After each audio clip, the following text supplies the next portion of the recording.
In Europe, also known as the Republic of Ireland, who is elected by the Dáil and appointed by the President. The Taoiseach in turn appoints other government ministers. The state was created as the Irish Free State in 1922 as a result of the Anglo-Irish Treaty.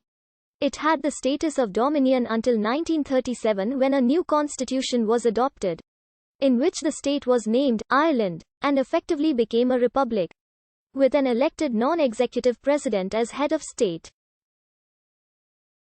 It was officially declared a republic in 1949. Following the Republic of Ireland Act 1948, Ireland became a member of the United Nations in December 1955. It joined the European Communities, the predecessor of the European Union, in 1973. The state had no formal relations with Northern Ireland for most of the 20th century. But during the 1980s and 1990s, the British and Irish governments worked with the Northern Ireland parties towards a resolution to the Troubles. Since the signing of the Good Friday Agreement in 1998, the Irish government and Northern Ireland executive have cooperated on a number of policy areas. Under the North-South Ministerial Council created by the agreement, a major financial hub in Europe centered around Dublin, Ireland ranks among the top 10 wealthiest countries in the world in terms of GDP per capita. Although this has been partially ascribed to be inflated due to tax inversion practices of some multinationals operating in Ireland.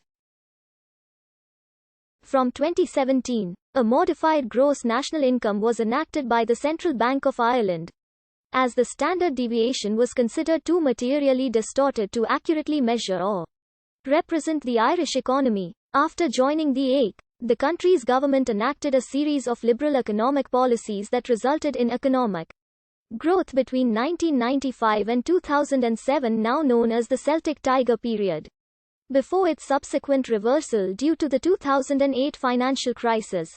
A developed country, Ireland performs well in several national performance metrics including healthcare, economic freedom and freedom of the press.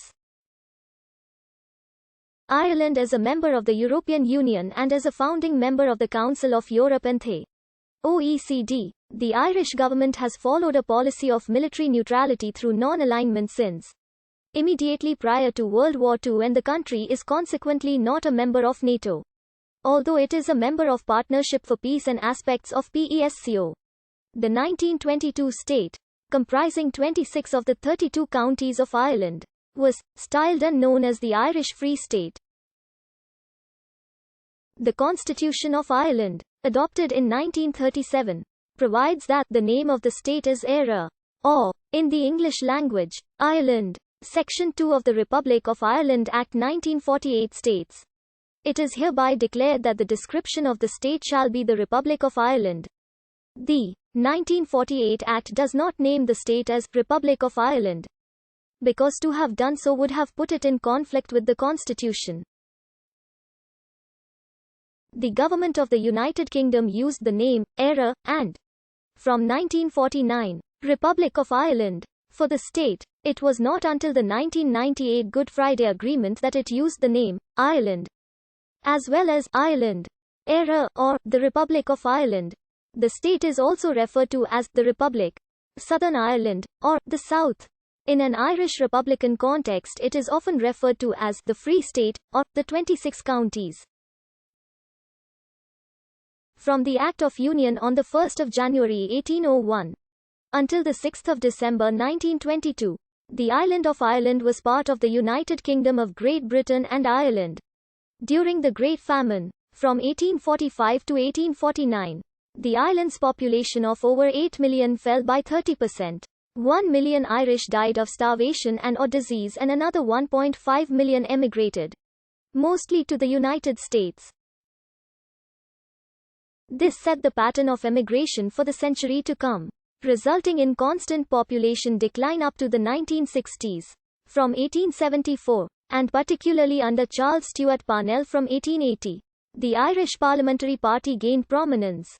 This was firstly through widespread agrarian agitation via the Irish Land League, that won land reforms for tenants in the form of the Irish Land Acts, and secondly through its attempts to achieve Home Rule, via two unsuccessful bills which would have granted Ireland limited national autonomy. These led to grassroots control of national affairs under the Local Government Act 1898 that had been in the hands of landlord-dominated grand juries of the Protestant ascendancy. Home rule seemed certain when the Parliament Act 1911 abolished the veto of the House of Lords, and John Redmond secured the Third Home Rule Act in 1914.